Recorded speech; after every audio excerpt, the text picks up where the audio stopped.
Hi everyone, just want to talk to you about Spiritual Naturism Gratitude Awakening and what inspired Spiritual Naturism Gratitude Awakening. What came first, spirituality, naturism, gratitude, or awakening?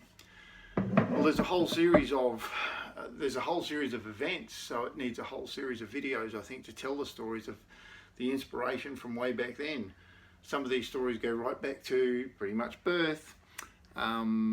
I'm going to do my best to put these in a time sequence. I can't guarantee anything. I think it's going to be pretty impossible to do it in a time sequence because memories will come flooding back at different times.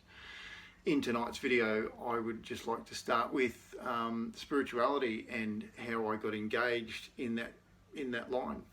I was 8 years old, and I remember one Friday night we received a call to say that one of our incredibly close relatives had suddenly fallen ill.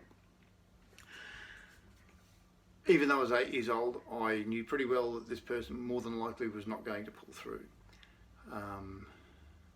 By Sunday morning, we received a call. One of my sisters answered the phone call, and I knew then, no one even had to tell me, that this incredibly close relative of ours had passed away.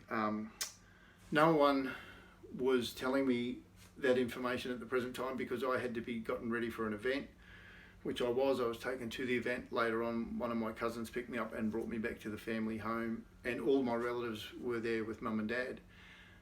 As I walked in, one of my aunties explained that this close relative had passed on, and my answer was that I knew. I don't know whether I don't think I was an intuitive 8-year-old. I think I was very close to this very close relative, and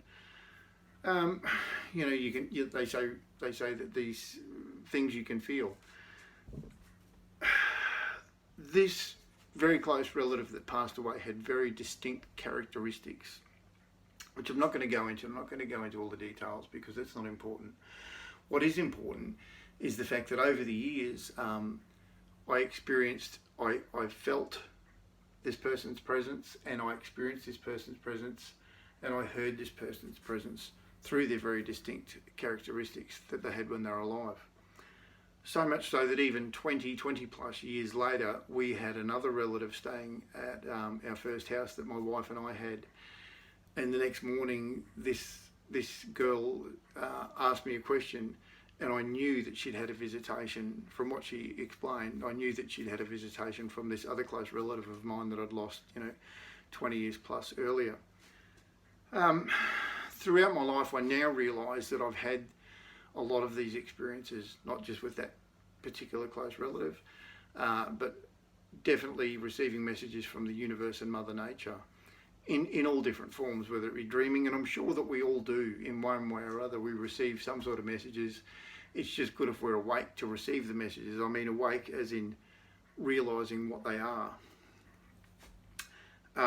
It's just gone on, and I'm incredibly grateful that I get these messages, and I now am incredibly grateful that I'm awake to it. What I'd like to do now is sort of fast forward from 1971 to 1992, and the next video will talk about where spirituality meets or gets married to naturism, basically. So the next video will be about naturism and how that started. Hopefully you've enjoyed this video. If you so feel, you can subscribe to my channel. If you're also so inclined, feel free to have a look at my pages on Facebook and Instagram. And if you want to like or follow them, that's great. Thank you for watching. I hope you've enjoyed the video, and take care of yourself wherever you are in the world, and I'll talk to you very soon. Thank you. Bye.